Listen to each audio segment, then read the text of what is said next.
To part number 7 of the Dubstep Good Shop Bullshit Free Bar course with me, Tom Cosm. One thing I forgot to do in the last video very quickly was just save this and give it a name. So I'm just selecting all these, grouping them, and we're going to call this one, we'll call them Freak. This is for a break, so Freak, there we go. And just have to make sure we save that, save, replace. Okay, so that was part 6, that was baseline number 5, Freak. Now we're going to move on to baseline number 6 here. Base 6. Now this one's going to be a lot simpler because the last one was quite complicated. I'm going to introduce an operator here. Now, remember before we were using this algorithm where we were bringing in harmonics by using this?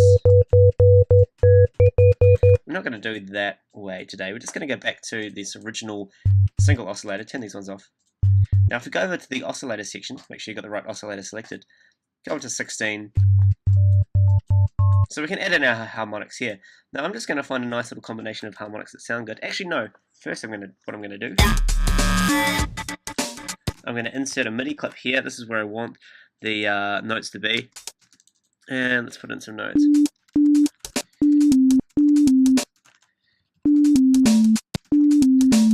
That'll do, make this one longer. Well, I'm doing it up quite high, not in the bass realm, because it's easier for me to hear the actual pitches of the sounds, where if I had them down here, it's almost impossible. But it's good to do it up here. That sounds good. Alright, so we've got our notes, we've got our sine wave. Very simple. Let's add in some of these harmonics, see what we can get going on. Just kind of going at random until I find a nice combination. See how the volume really depends on the sound when you start adding quite a lot of them?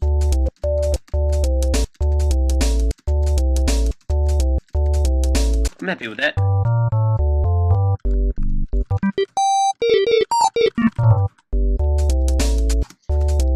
Alright, now this is pretty much all I want. No, I'm going to turn the pitch envelope on. Bring the pitch envelope up to 100%. You notice how we can also go into the negative with that. That'll do the opposite effect on the line, but we'll keep it at 100%. And see how that line now is going again from the peak of 12 plus about 12 semitones, taking 600 milliseconds to get down to 0 semitones each note. Bow, bow, bow. Let's take the peak down and make it go up.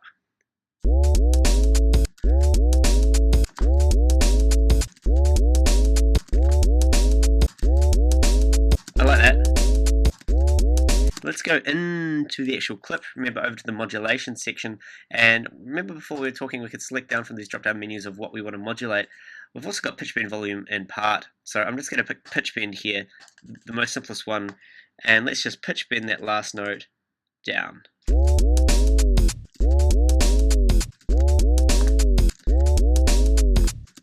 That's simple. I think that's going to do for that bass line. Let's have a listen to how it sounds.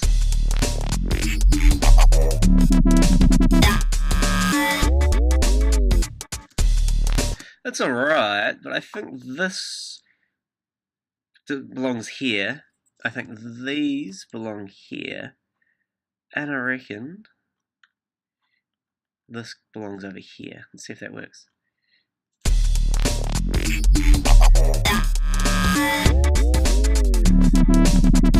And this one isn't sounding good.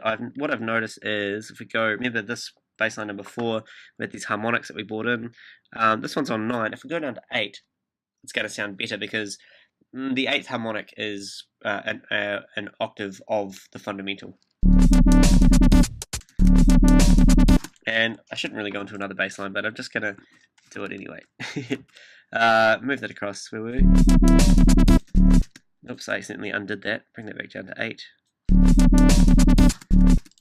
going to make this one big long note.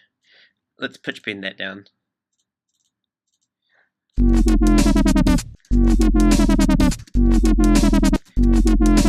And you notice how it's just sounding kind of out of tune at the end there.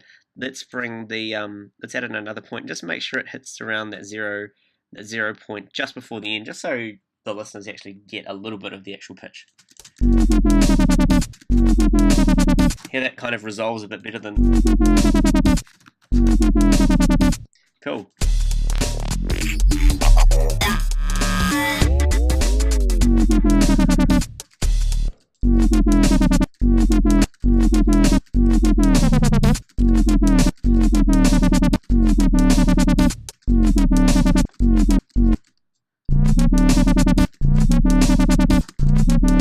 that sounds better.